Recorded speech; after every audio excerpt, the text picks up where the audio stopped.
Bon, aujourd'hui, je suis super content parce que je vais te faire un petit tuto. C'est une continuité d'un tas de suivi de chantier. Et donc là, je vais te faire voir comment on peint un couloir. Donc la difficulté de peindre un couloir, quand je prends mon pistolet, je vais mettre la sécurité, tu vois. Il faut que tu apprennes à mettre tes sécurités parce que je ne m'adresse pas qu'à des professionnels, il y a aussi des amateurs sur la chaîne. Et donc la sécurité, c'est des lunettes. Il faut que tu portes des lunettes. Moi, je ne porte pas de lunettes aujourd'hui. Quand je suis fatigué sur un chantier, des fois, je mets des lunettes. Donc toi, porte des lunettes, porte un masque qui soit un masque adapté pour la peinture. Bon, celui-là, il est vieux, il faut que je le change. Et n'hésite pas à mettre ta sécurité quand tu as fini de travailler. Surtout si tu es si tu n'es pas tout seul sur ton chantier. Là, par contre, c'est obligatoire. Tu es responsable de ton pistolet. Donc là, je suis avec une buse FFLP. Je suis à 120 bars. Avant, on était sur des racks X et des racks RAC, et on était sur des pressions de 200 bars, 190 bars, 170 bars. Donc, si tu as une pulvérisation qui part... imagine que tu poses ton pistolet quelque part et puis il y en a un qui passe et dit « Ah, c'est quoi ça ?» Tiens, je viens d'arroser le mur en face. Donc, au niveau de mon plastique, hein, t'inquiète pas, c'est pas sur le mur. Mais voilà, donc tu peux te le foutre dans l'œil comme ça. Le mec, il perd son œil et c'est toi qui es responsable. Et en plus, sans parler de responsabilité, c'est bête quand même de perdre un œil. Tout ça parce qu'il y a un curieux qui ne sait pas de ce que c'est. On est sur des pressions qui sont plus basses puisque on est sur du 110, 120, 130. Donc c'est beaucoup mieux. Et même avec les cordons chauffants, tu peux descendre tes pressions à 80 bars. On verra ça un jour.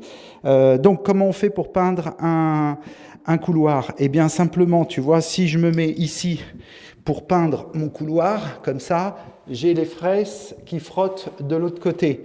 Et donc, je ne peux pas me mettre dans cette position-là pour peindre. Je vais être obligé de me mettre dans cette position-là, comme ça. J'avance, je fais trois barres, je retourne, je change de main, tu vois, hop, et je fais mes trois avancées, je retourne, et j'avance comme ça, tous les 2 ou 3 coups de pistolet, et je m'avance dans le sens où je sors de la pièce. Donc c'est-à-dire que là, j'ai déjà fait mes 3 chambres que tu n'as pas vu, et je finis par mon couloir. Une fois que ça s'est fait, il y a peu de chances que je vienne frotter avec mon tuyau ou mes fesses, d'accord? Parce que si tu fais l'inverse, forcément ton couloir il est gâché. Je pulvérise avec une pompe Titan et un pistolet Graco, et je suis avec une buse en FFLP 520.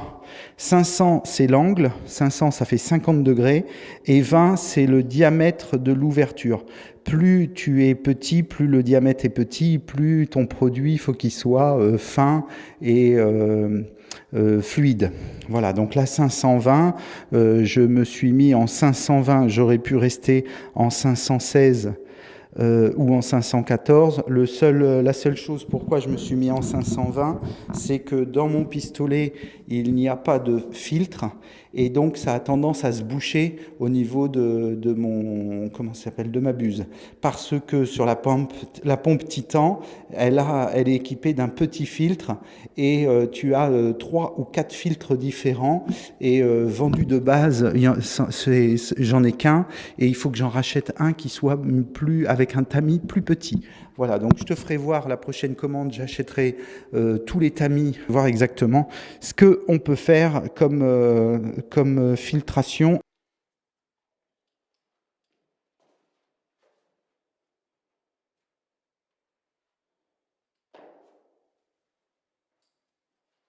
Donc je règle mon tuyau, je le mets comme ça.